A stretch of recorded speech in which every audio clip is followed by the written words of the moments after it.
Briscoe and Scott back with you at SportsCenter AM. This is pretty much how I greet Nicole Briscoe every morning. Listen, find yourself someone Usually there's coffee, though, too. Excited as Karl Anthony Towns was to see D'Angelo Russell get off that plane. I mean, he's waiting with the jersey in the cold. That is the first pick in the 2015 draft, greeting the second pick in the 2015 draft. There were deals, and those were the two biggest names at the NBA trade deadline. Warriors trading D'Angelo Russell to Minnesota for the package that included Andrew Wiggins, a 2021 protected first-rounder, 2021 second-rounder. Clippers, they acquire Marcus Morris and Isaiah Thomas, three-team deal involving the Wizards and the Knicks.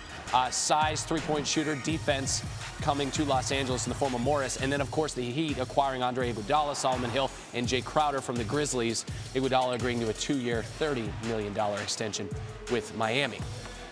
Nodding along with all of this is the man who reported all of this, Adrian Wojnarowski, with us. And the Heat also trying to land Danilo Gallinari, and this was sort of the all-in push from Pat Riley. The Gallinari part doesn't come to pass. Why is that? Well, you know, as you just said, Randy, Iguodala agreed to that 2-year, $30 million extension with a team option on the second year that kept financial flexibility in Miami for summer 2021, when if Giannis Antetokounmpo is a free agent, they'll be one of the teams trying to compete for him. Miami wanted to keep cap space in 21. Danilo Gallinari was allowed to talk with, and his reps were allowed to talk with Miami on a contract extension. When they couldn't reach agreement on an extension, it limited how much Miami was willing to offer Oklahoma City in the trade for Gallinari. You know, how much you're going to offer versus a player you have under contract for a couple more years versus a player who had just been a rental for the last couple months because Gallo becomes a free agent this summer.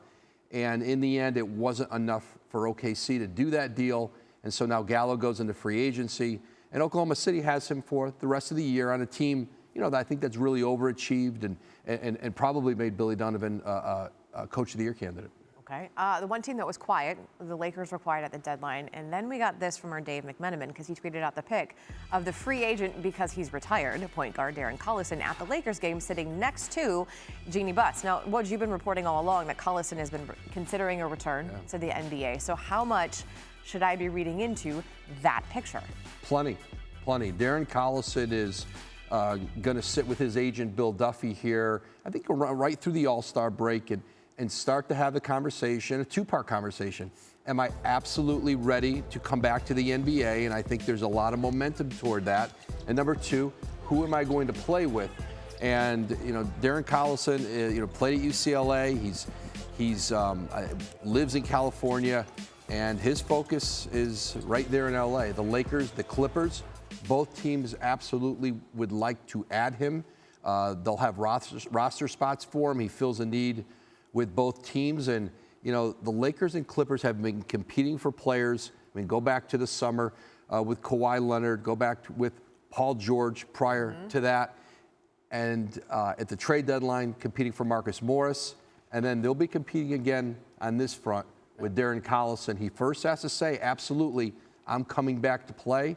But it's headed toward that. And this is another Laker-Clipper showdown in what has become, you know, the arms race of talent in the NBA. All right, now for Darren Collison, it could be a situation of the team helping out the player as well, because he's never played beyond the conference semifinals in his career.